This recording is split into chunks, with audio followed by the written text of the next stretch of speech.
Don't forget to subscribe to my channel, and while you're at it, click the bell to be notified of future videos. This block is called Recapture, and it's a 16-inch finished block. Here's the diagram, and here are 4 blocks set block to block. I'll have a link down here for you. This is a download of a free pattern from Art Gallery Fabrics, and the pattern is named Recapture. Here are the patches. Patch A is a 2-inch by 8-inch finished rectangle, cut 2.5-inch by 8.5-inch pieces, and we'll need 4 patches. Patch B is a 2-inch finished square. We cut 2.5-inch squares, and we'll need 4 patches from this one. Here are the AccuQuilt dies that will cut this shape. Patch C is a 6-inch finished half square triangle. We cut 6 and 7/8 inch squares, cut them in half once on the diagonal, and we'll get 2 patches. And we'll need 4 patches of this fabric. Patch D is a 6-inch finished quarter square triangle. We cut 7 1/4 inch square and cut it in half diagonally twice to get 4 patches. And we'll need 4 patches each of 2 coordinating fabrics. Patch E is a 4-inch finished square. We cut 4.5-inch squares, and we'll need 2 patches of one fabric and 1 patch of the other. Here are the fabrics I've chosen. They're bright with big patterns, but these are some big pieces, so they work well with this. This is patch A, patch B, C, D, and E. For step 1, we're going to start by piecing patch A and patch B together, and we're going to use stitch and flip or folded corner clipper. We'll have to look at these pictures to make sure we're putting the angle and cutting off the correct shape. How I like to do it is to lay the pieces out like they'll be sewn eventually. Put the B patches right sides together like this. Now I'm going to look at the diagram again, and this angle I want to go this way. So I'm just going to take a ruler and draw a diagonal across here, and then this side is going this way.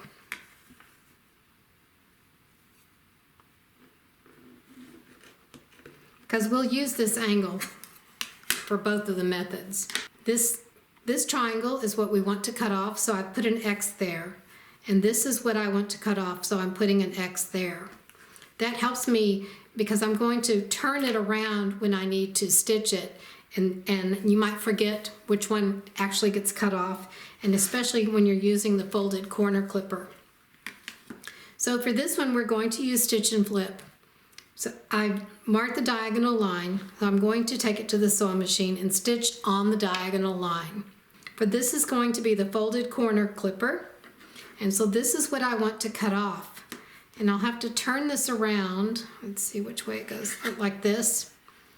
So I'll know which way to put the folded corner clipper. It goes like this because this is what I'm going to cut off on the edge here. I'm lining up the top, the side here with the fabric, the 2.5-inch mark, and then this little mark right here. Line everything up, and it's going in the right direction, and then my X is going to be cut off. We'll take this and sew on this line, or actually just sew 1/4 inch, and it should be right on this line. Now for the stitch and flip, we're going to cut off the triangle that has the X on it. You can just use any 1/4 inch marker, and I lay the 1/4 inch on the sewn line, and then I'm going to cut this off. And so now you have these 2. You'll take this and press it open, and then you'll end up with these. So now sew these together, flip these over. When you are piecing these 2 together, you want to make sure these seam lines end in a point once you've sewn it. You stack this top seam with this bottom seam. And let me try to get it this way. And I try to match them all the way down. If I flip this top one up like this, you want to make sure that the line is even. And then you'll know that it comes out at a point. Now stitch 1/4 inch and press the seam open. Now you have your seams matching at the point, and you have 1/4 inch from the point to the edge of the fabric. For step 2, you're going to sew the D patches together. You'll make 2 different units, and you'll make 2 of each. So just look at the picture and lay them out exactly as they're shown in the picture. You'll stitch 2 together like this, and 2 together like this. Lay them out like they belong, flip them over, match all 3 sides, and stitch 1/4 inch.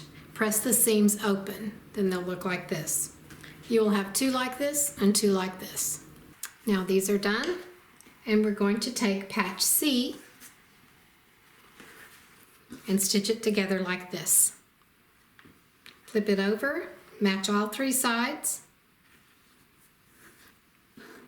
stitch your 1/4 inch, and press the seams open. Now we have our 4 units from the first part of step 3, and the second part of step 3, we're going to sew these together like this.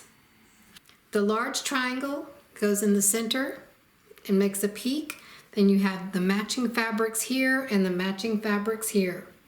So flip this over, sew 1/4 inch, and you'll want to stack your seams here so your points will meet.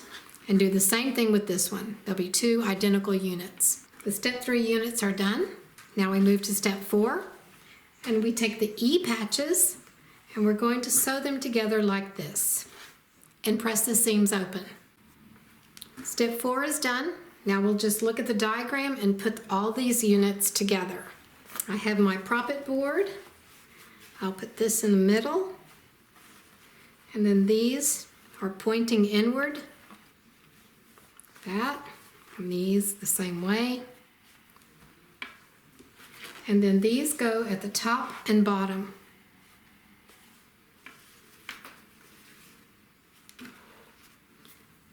So I will sew these 3 together first, press the seams open, sew the top and the bottom, and press those seams open. When you are stitching the step 1 units to the block, this little thin one, you'll need to match these seam lines that go this way, and then this seam line intersects here. So you've got 1, 2, 3, 4, 5 different fabrics intersecting here and here. So here's how you do that.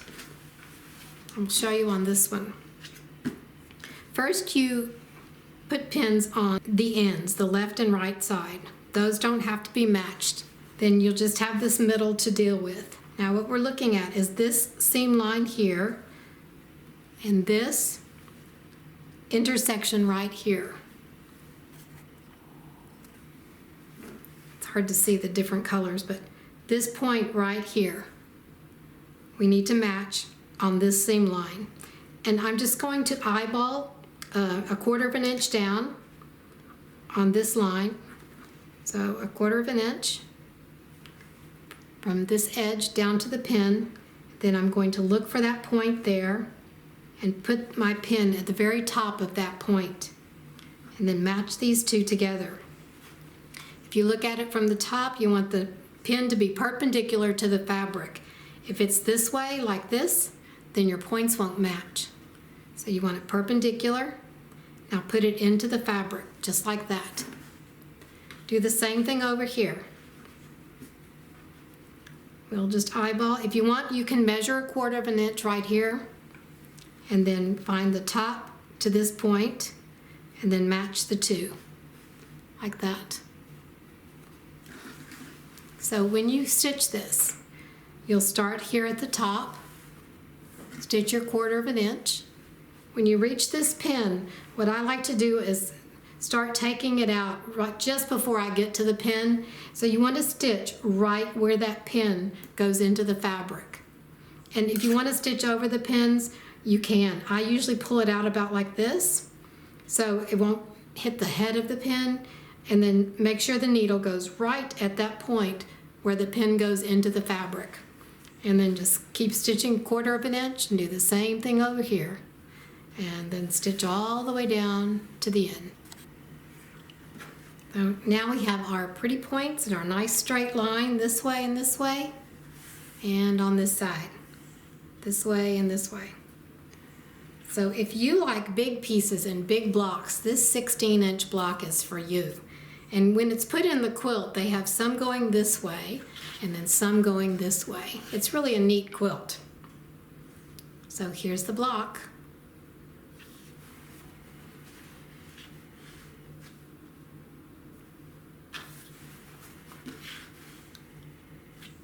Thank you for watching.